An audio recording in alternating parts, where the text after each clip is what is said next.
a gente terminou. Esse tempo está próximo, só para terminar esse versículo 3.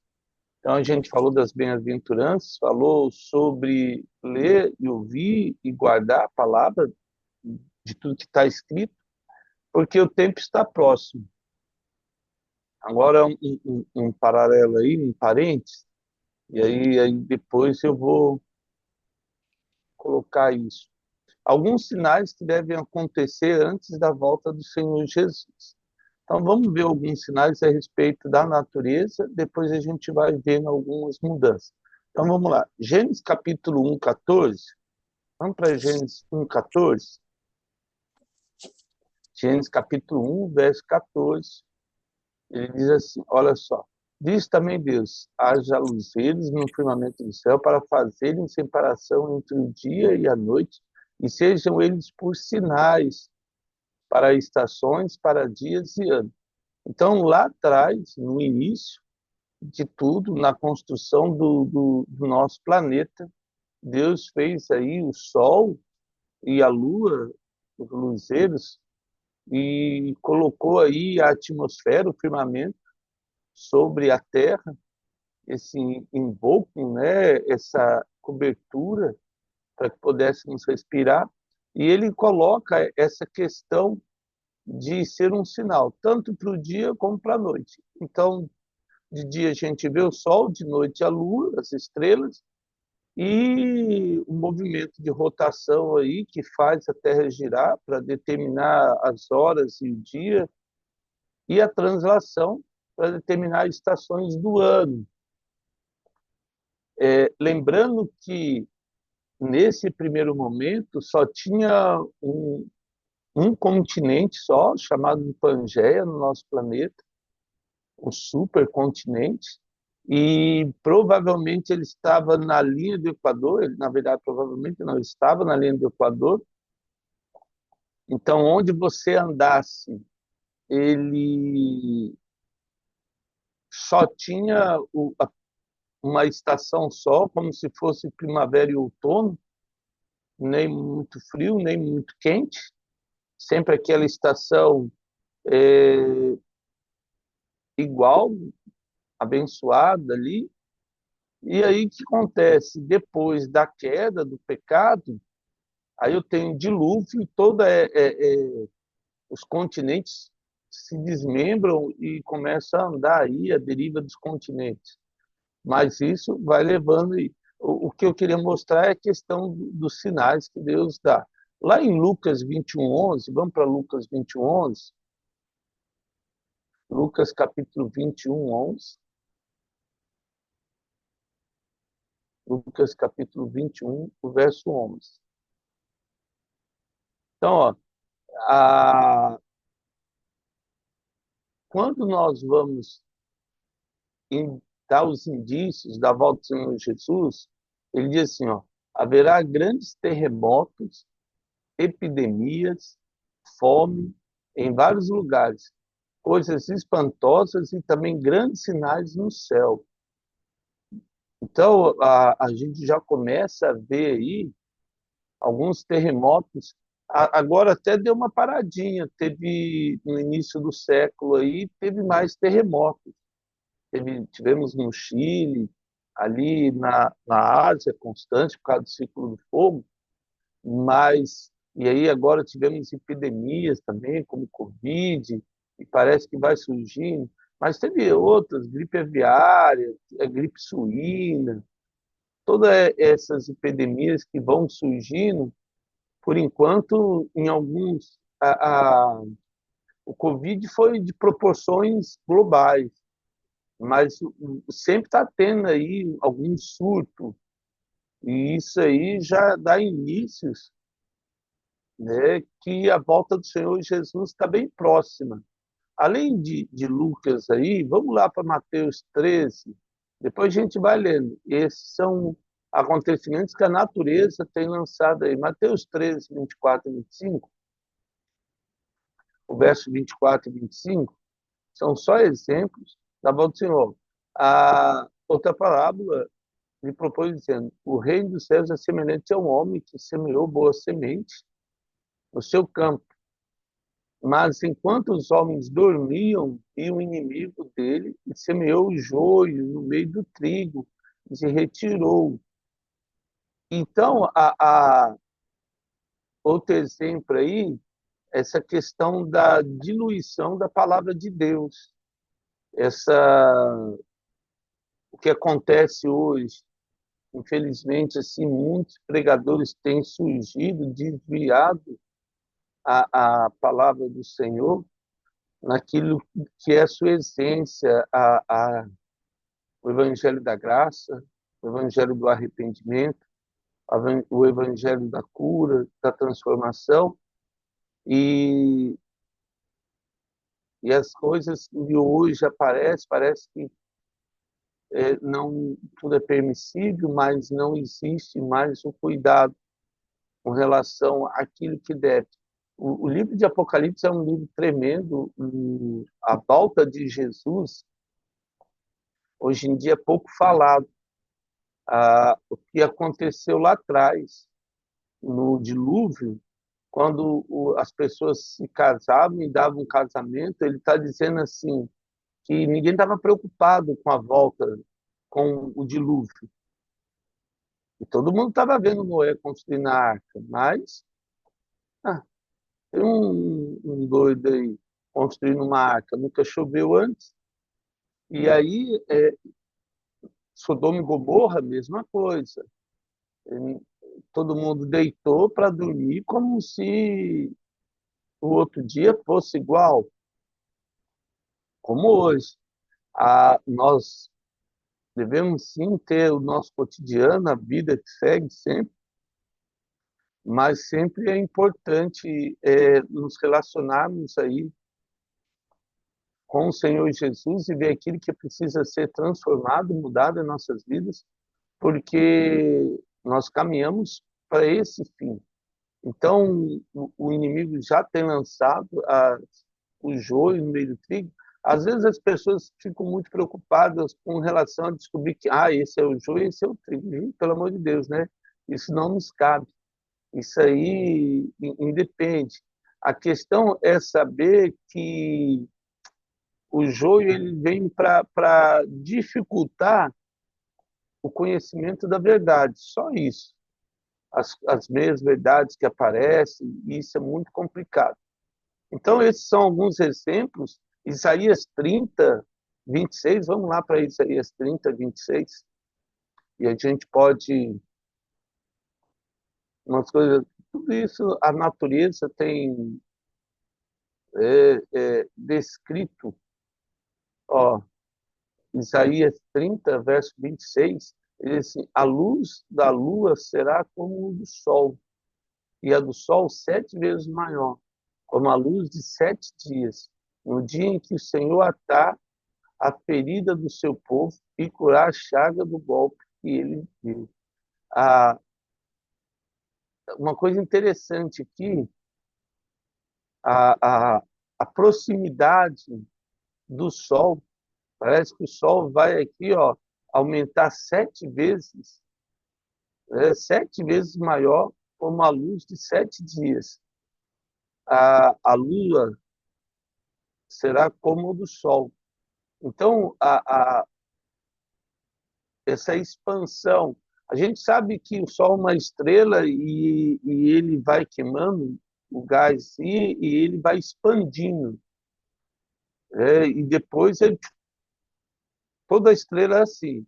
Ela nasce azul, vai ficando amarela, depois fica vermelha e apaga. Isso é natural das estrelas. O problema é que essa questão levaria milhares de anos, milhares, bilhões de anos para isso acontecer. Mas parece que durante a tribulação, o início aí, para a restauração do povo de Israel, isso aí vai acontecer de uma maneira sobrenatural ali, e eu não sei se Deus vai acelerar esse processo do sol, ou, ou só vai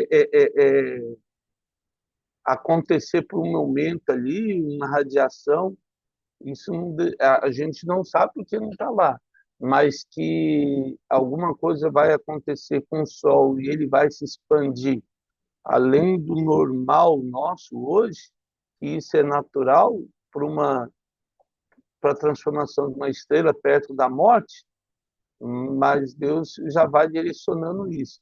Então, isso é algo que vai acontecer, né? As pessoas vão ver isso aí, e, e lógico, imagina o alvoroço que vai ser. Joel, capítulo 2:10. Então, esses são alguns sinais, mas a gente tem bastante sinais aí que a gente vai percebendo essa questão das mudanças da natureza, indicando a volta do Senhor Jesus. Diante deles treme a terra, o céu se abala, o sol e a lua se escurecem, e as estrelas retiram o seu resplendor. Então, novamente, aí, esse Deus vai transformar aí o sol e a lua desaparecerem e escurecerem. De alguma maneira, isso vai acontecer, nós não sabemos como, nós não estaremos aqui para ver isso, porque nós estaremos nas bodas do Cordeiro, mas para que isso aconteça, os sinais já começam a dar indícios dessa mudança. O verso 31, vamos lá para Joel 31, o verso 31, só isso aí. Ele diz assim, ó, então vamos lá. O sol se converterá em trevas novamente e a lua em sangue. A lua vai ficar vermelha. E aí a gente já tem visto, né? Antigamente era incomum às vezes a lua ficar vermelha, que a gente chama de lua vermelha. Mas agora parece que ela direto ela fica e as pessoas olham assim e falam a lua vermelha, a lua vermelha. E tem se repetido várias vezes isso aí. E, e antes que venha o grande dia do Senhor. Então, novamente aí, ó, essa questão do Sol, talvez nós vamos ter um eclipse aí fora do comum, né? Alguma mudança aí, ou e mostrando aí essa questão do Sol e a Lua de novo, né? Alguns detalhes nós só vamos ver daqui para frente, conforme a mudança, mas certamente algo deve acontecer. A lua ficar vermelha, a gente já percebe isso. A questão do sol expandido, isso é natural. O que nós não sabemos é essa questão. O sol ele perde, né, ele perde massa 1 metro cúbico por ano de queima. Então, assim, ele, ele vai diminuindo. E aí, quando ele chega num ponto crítico, aí ele começa a se expandir. Então, a gente sabe que ele vem diminuindo de tamanho. Agora, começou a se expandir, aí o negócio já preocupa aí a nossa vida. Mas Deus vai fazer um milagre dele com relação à terra, porque a terra tem um propósito. E aí, vamos lá para o verso, capítulo 3:15 ainda de Joel, capítulo 3, verso 15 de Joel. Ah, isso. Ao verso 15 ele diz assim: o sol e a lua se escurecem e as estrelas retiram o seu esplendor. Então, novamente, aí o sol e a lua se escurecendo aí, Joel. Por que ele enfatiza tanto isso? Isso é uma observação que a gente tem que prestar atenção. Mateus 24, vamos para o verso Mateus 24, 29 e 30. Mateus 24, 29 a 30. Então, olha só. Ah, logo em seguida, a tribulação, e aí, depois de 7 anos, daqueles dias, o sol se escurecerá, a lua não dará a sua claridade, as estrelas cairão do firmamento e os poderes do céu serão abalados. Então, há duas coisas a gente tem aqui importante, e então a gente já viu logo em seguida a tribulação, ou seja, depois de 7 anos completadas as 70 semanas de Daniel, aí o sol vai escurecer.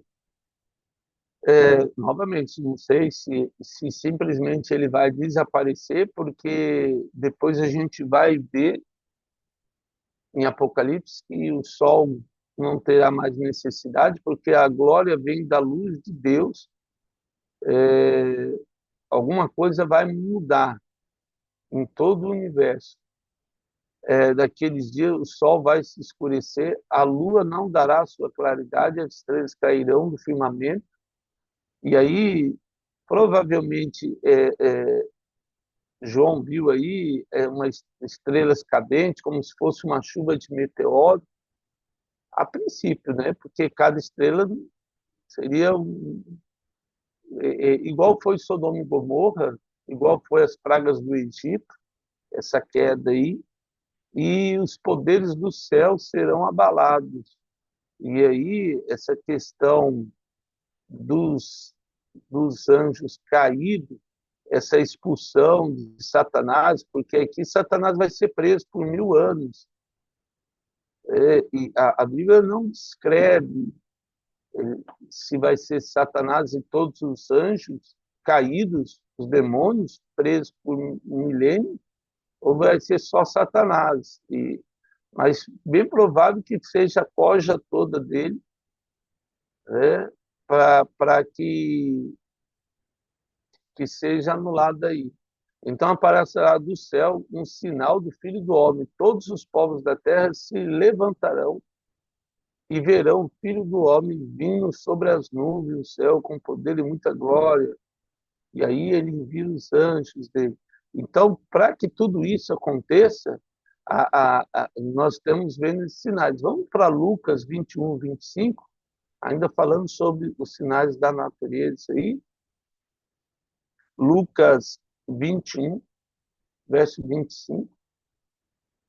Ah, Lucas vai dizer: e haverá sinais no sol e na lua, nas estrelas, sobre a terra, a angústia entre as nações com perplexidade por causa do bramido do mar e das ondas. Nem preciso dizer, então, saindo um pouquinho agora do sol e da lua e das estrelas, que a gente já tem bastante texto, tem essa questão, o oceano hoje, ele aumenta 3 centímetros por ano. Então, em 10 anos, você já tem um degrau, 30 centímetros aí. Em 100 anos, nós teríamos 3 metros de água. Então, cidades litorâneas, como o Rio de Janeiro, próprias cidades planas, como o norte do Brasil, ali, Pará, toda a região amazônica, ela perde aí 40, aproximadamente 40 ou mais por cento aí, uma inundação dessa de 3 metros. Lembrando que até 2000 o oceano ele aumentava 1 centímetro por ano. E aí, de lá para cá, já são 3. Ó. Se nós continuarmos nessa proporção, até o final desse século aqui, então não vai ter barragem que vai segurar os Países Baixos, ali a Holanda, as barragens que tem, certamente o oceano deve cobrir, porque fazer uma barragem ainda maior de 3 metros, quando vem uma onda, foi o que aconteceu em Nova Orleans, nos Estados Unidos, quando veio Katrina, e a humanidade não entendeu essas mudanças climáticas aí. A ganância do homem tem acelerado a volta de Cristo. A verdade é essa, né? A ganância do homem em destruir o meio ambiente tem acelerado aí a volta de Cristo. Então, a humanidade vai olhar e vai ver as ondas do oceano, a proximidade que tem chego, e é só a gente ir para o litoral, a gente vê mudanças na praia. a extensão da areia ao mar tem diminuído, a praia em si, né? Esse pedaço aí da areia, antes de chegar no mar, tem diminuído, chegando um ponto em que o mar está avançando. E isso é um sinal aí da volta de Jesus. E haverá homens que desmaiarão de terror pela expectativa das coisas que sobrevirão ao mundo, pois os poderes do céu serão abalados novamente. Ah, quando ele fala aí, haverá homens que desmaiarão de terror, essa questão da perspectiva do medo do que virá. Infelizmente, a humanidade ela tem se angustiado, a violência tem crescido muito, a gente percebe isso, a vida tem sido banalizada, desmerecida, a gente percebe isso, as pessoas morrem por nada hoje e brigam por nada, no trânsito, em qualquer lugar. Tudo isso são sinais aí da volta do Senhor Jesus. Apocalipse 16, o verso 8 e 9, Apocalipse 16, verso 8 e 9, a gente vai estar vendo isso, lógico, depois, aí durante os flagelos do Senhor, o quarto anjo derramou sua taça sobre o sol e foi-lhe dado queimar os homens com fogo. Lembra que nós falamos essa questão do sol expandir, que nós lemos, né? Lá em Joel, a gente vê isso em Isaías também, Isaías que diz 7 vezes mais. E o sol aí, o calor, a gente vê agora na Europa, o verão na Europa é muito pesaroso, porque o verão deles, diferente do nosso verão é quente e úmido, o verão da Europa é quente e seco, ele é diferente. E volta e meia a gente vê ali, geralmente pessoas mais idosas acabam morrendo, e crianças com o verão que vem ali na Europa. Se continuar assim, a gente tem percebido essas mudanças climáticas, novamente aí, a gente já percebe, é, é, é, e com efeito os homens se queimarão com um intenso calor e blasfemarão o nome de Deus que tem autoridade sobre esses flagelos, e nem se arrependerão para lhe darem glória. Novamente aqui, essa palavra que às vezes a gente ouve, que é muito triste, que as pessoas falam, não vem pelo amor, vem pela dor. A dor nunca levou ninguém para Jesus. Ninguém vai para Jesus por causa da dor, porque quem traz a dor é o pecado, o mundo. Jesus traz a misericórdia, a compaixão, a cura, a transformação. E aí o que acontece? As pessoas vão ver e vão culpar Deus. Será que Deus... Aí entra aquele discurso, será que Deus não viu isso? Fulano que morreu, doença aqui, guerra ali, será que Deus não está vendo? A fome aqui. As pessoas tendem a colocar a conta do pecado em Deus, como se Deus estivesse permitindo tudo isso. A gente sabe que na onipotência de Deus, ele podia estralar o dedo e realmente mudar, mas ele tem permitido ao homem a oportunidade das escolhas. E muitas vezes nós fazemos escolhas erradas. A humanidade tem feito muitas escolhas erradas. Mas isso é importante, porque quando a gente olha aí, os homens não estão preocupados, mais preocupados com Mamon, como diz o pastor Fabiano no livro, Derrote Mamon, é exatamente isso aí. A humanidade se vendeu à luxúria do mundo e acaba blasfemando Deus. O que nos traz o arrependimento é o Espírito Santo, que nos convence do juízo, da justiça e do pecado, como diz a palavra do Senhor. E esse é o evangelho que deve ser pregado. João Batista iniciou o ministério dele pregando o arrependimento, porque o reino estava próximo. Agora o reino chegou, e aí por isso que Jesus traz o Pai Nosso, né? E aí ele vai citar: Pai Nosso que está no céu, santificado seja o vosso nome, venha a nós, né, o vosso reino.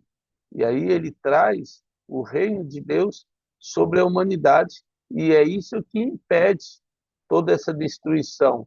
Volta e meia aparece alguém aí alertando essa questão das mudanças climáticas que a gente tem visto, e essa questão da ganância.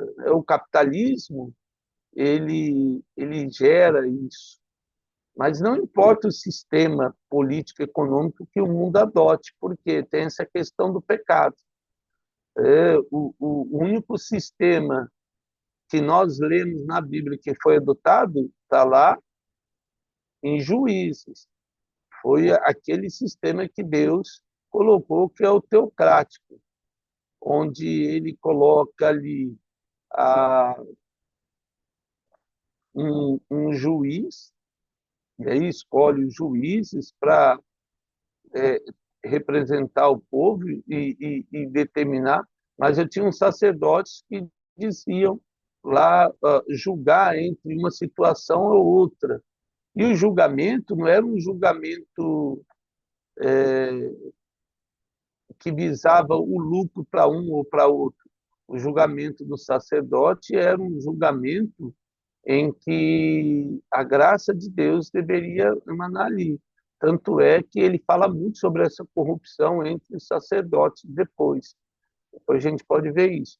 Outra coisa importante é quando ele fala das cidades de refúgio, quando acontecia um crime, um assassinato, alguma coisa assim, esse culpado ele ficava do lado, ele ia para essa cidade de refúgio, era uma cidade de levitas, onde ele ficava na casa de um desses levitas, esses sacerdotes, e ali ele era ministrado todos os dias sobre o arrependimento. E ali ele ficava, ele não podia sair dali, ele não ficava algemado nem preso, mas ele era tratado. Assim, às vezes as pessoas, nós lemos o Velho Testamento e não vê essa graça lá. E é tão interessante porque a cidade de refúgio era como se for a pessoa era todo dia ela tinha que andar atrás de um sacerdote, e o sacerdote ia mostrando para ele o que era uma vida com Deus. Era o próprio discipulado, que nós chamamos hoje de discipulado. Isso sempre existiu no Velho Testamento, para que a pessoa que errasse, cometesse um crime, tivesse uma nova chance.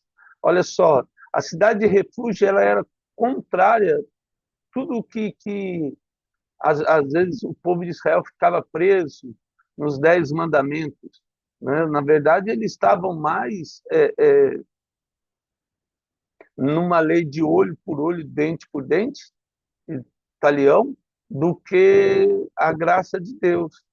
E isso é muito importante. Depois a gente pode ver essa questão de cidade de refúgio, acho que é a parte mais tremenda do Velho Testamento, porque trazia o arrependimento e a graça na vida das pessoas. Então, assim, os homens aí vão queimar, e a gente tem visto exatamente isso no calor aí da Europa, no verão, mas isso aí não vão se arrepender, muito pelo contrário. E a gente, infelizmente, percebe hoje esse descaso da Europa, que foi o berço do Evangelho, né? Nós temos as reformas protestantes, eu tenho ali a Alemanha de Lutero, a João Calvino na Suíça, entre outros, que trouxeram ali as reformas. Agora, vamos para de 8 a 9 aí, só continuando, vamos para Mateus 24, 7, voltando lá, o verso 7 de Mateus, nossa, passa rapidinho. Mateus 24, 7, Todos esses acontecimentos, eles são sinais da vinda de Jesus. Porquanto se levantarão nação contra nação, reino contra reino, e haverá fomes e terremotos em vários lugares. Então, nem precisa dizer. Agora nós temos algumas guerras que estão em andamento, infelizmente, aí, é, a Ucrânia, a Rússia contra a Ucrânia ali, nós temos Israel e a Palestina, o Irã, o Líbano, nós temos a questão da Chechênia, a questão da Síria, a questão do Sudão, na África, entre outros. Então, assim, nem preciso dizer que uma nação está se levantando contra outra nação em vários lugares, e aí ele fala, ó, porém, tudo isto é o princípio das dores. Por quê? A dor mesmo vai chegar na tribulação, né? Deus. Então, tudo isso que parece não, é ruim aos nossos olhos, eu digo parece porque na tribulação vai ser pior ainda. Então, assim, ali o negócio vai ferver.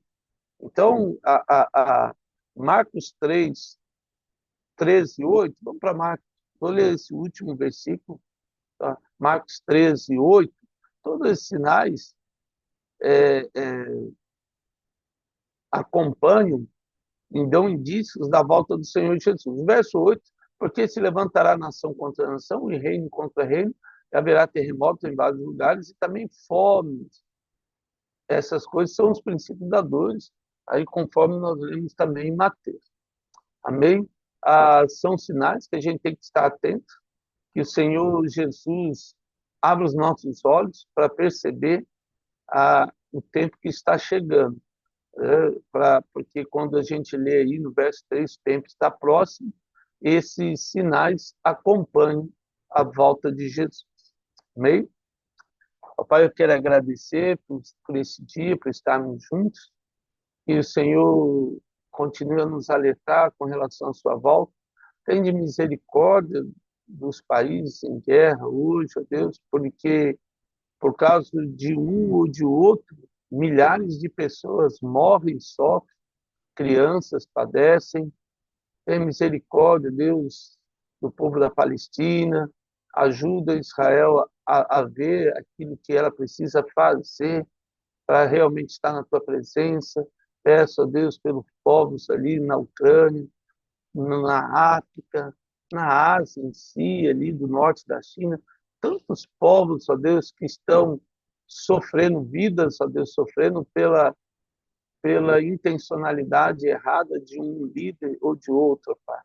Mas que a tua graça esteja sobre cada um desses povos, principalmente, ó Deus, daqueles que conhecem do teu amor e aqueles que ainda não conhecem, ó Deus, que possam ver, ó Deus, um novo caminho.